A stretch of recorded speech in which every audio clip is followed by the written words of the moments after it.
ਇਹ ਸ਼ੇਰ ਪੇਸ਼ ਕਰ ਰਿਹਾ ਫਰਿਆਦ ਪੁੱਤਰ ਦੀ। ਭਾਈ ਬਸ਼ੀਰ ਸਾਹਿਬ ਜੀ।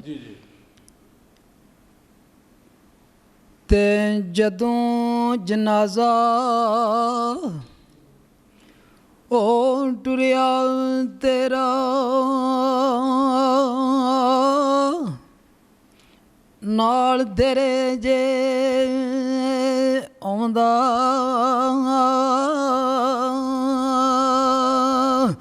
ਤੇ ਜਦੋਂ ਜਨਾਜ਼ਾ ਟੁਰਿਆ ਤੇਰਾ ਨਾਲ ਤੇਰੇ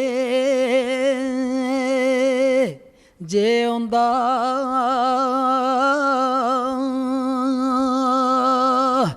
ਲਾ ਇਲਾਹਾ ਦਾ ਜ਼ਿਕਰ ਮੈਂ ਕਰਦਾ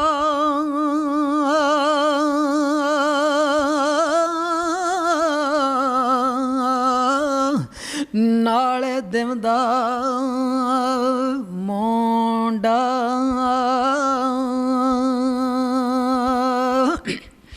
ਤੇ ਬਾਬਲ ਤੇਰਾ ਮੂੰਹ ਨੀ ਤੱਕਿਆ ਐ ਅਫਸੋਸ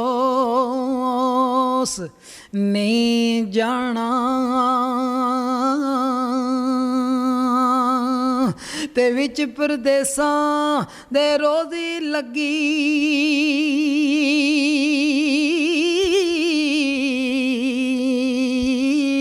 ਮੁਸ਼ਕਿਲ ਹੋਇਆ ਆਉਣਾ। ਸ਼ਾਹ ਜੀ ਮੈਂ ਤੁਹਾਡੀ ਗੱਲ ਵਿੱਚ ਇਕੱਠੀ ਜਾਂਦੀ ਹੈ। ਮੈਂ ਜਿਸ ਵੇਲੇ ਆਉਣਾ ਸੀ ਪਾਕਿਸਤਾਨ 18 ਤਰੀਕ ਨੂੰ ਮੈਂ ਆਉਣਾ ਸੀ ਅਤੇ 16 ਤਰੀਕ ਨੂੰ ਵਾਰਸ ਸਾਹਿਬ ਫੌਤ ਹੋ ਗਏ। 2 ਦਿਨ ਦਾ ਵਿੱਚ ਗੈਪ ਸੀ, 2 ਦਿਨ ਦਾ ਫਰਕ ਸੀ। ਠੀਕ ਹੈ। ਅਤੇ ਸ਼ੌਹਰ ਸ਼ੇਰ ਪੜ੍ਹਦੇ ਨੇ ਪਤਾ ਇੰਝ ਲੱਗਦਾ ਵਾ ਲੇਕਿਨ ਸ਼ਾਇਦ ਮੇਰੇ ਨਾਲ ਹੀ ਮੁਖਾਤਬ ਨੇ ਅਤੇ ਸ਼ਾਇਦ ਮੈਨੂੰ ਇਹ ਗੱਲ ਦੱਸਦੇ ਨੇ ਪਏ ਕਿ ਇਸ ਤਰ੍ਹਾਂ ਨਹੀਂ ਸੀ ਹੋ ਸਕਦਾ ਜਾਂ ਨਹੀਂ ਹੋਇਆ। ਸਰ ਪ੍ਰਦੇਸ ਜਿਹੜਾ ਨਾ ਇਹ ਬੜੀ ਹੀ ਮੁਸ਼ਕਿਲ ਜਗ੍ਹਾ ਜੇ, ਬੜੀ ਮੁਸ਼ਕਿਲ ਜਗ੍ਹਾ ਜੇ ਪ੍ਰਦੇਸ। ਇਹਨੇ ਬੜੇ ਸਾਡੇ ਰਿਸ਼ਤੇ ਖੋਏ ਨੇ। ਸਹੀ ਗੱਲ ਹੈ। ਲੋ ਸ਼ਾਹ ਜੀ ਸ਼ੁਰੂ ਹੋ ਕੁਛ।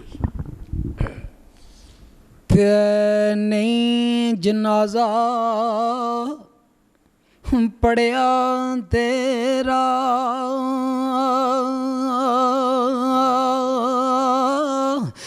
ਨਹੀਂ ਜਨਾਜ਼ਾ ਪੜਿਆ ਤੇਰਾ ਨਾ ਮੈਂ ਮੰਜੀ ਏ ਜਾਈ ਨਾ ਕਬਰ ਤੇ ਆ ਫੁੱਲ ਵਿਛਾਏ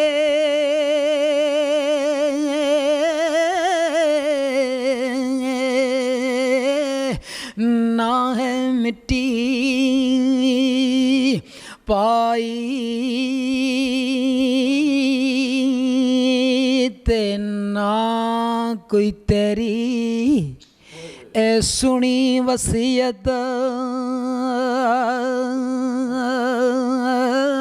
ਨਾ ਬਖਸ਼ਿਆ ਨਾ ਬਖਸ਼ਵਾਇਆ ਨੇ ਨਾ ਮੈਂ ਤੇਰੇ ਉਹ ਕਦਮ ਚੁੰਮੇ ਨਾ ਕੋਈ ਦਰਦ ਵੰਡਾਇਆ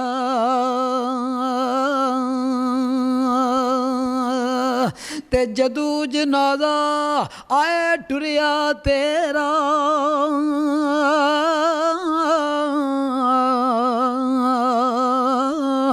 ਤੇ ਜਦੋਂ ਜਨਾਜ਼ਾ ਉਹ ਟੁਰਿਆ ਤੇਰਾ ਨਾਲ ਤੇਰੇ ਜੇ ਆਉਂਦਾ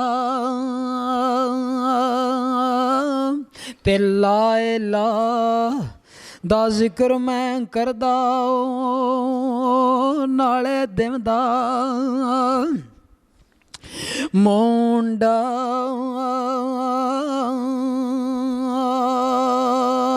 ਤੇ ਮਾਫ ਕਰੀ ਤੂੰ ਬਾਬਲ ਮੈਨੂੰ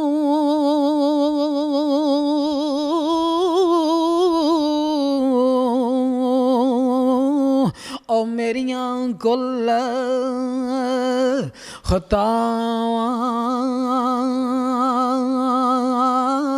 ते गुजरिया वेला ए हथ लाया वे ओ रोवां या ए गुरलावां ते उस मकान अंदर जा सुतूं उस मकान अंदर जा सुतूं जिदा बुआ ना बारी ते कबर तेरी नू बोसे दिते ओ चुम्मा सो सो वारी अच्छा बाबल रब दे वाले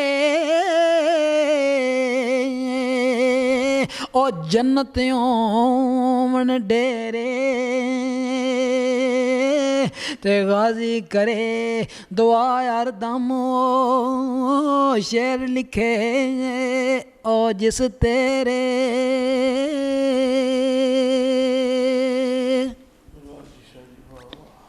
बड़े ही प्यारे शेर लिखे गए, बड़े प्यारे शेर ने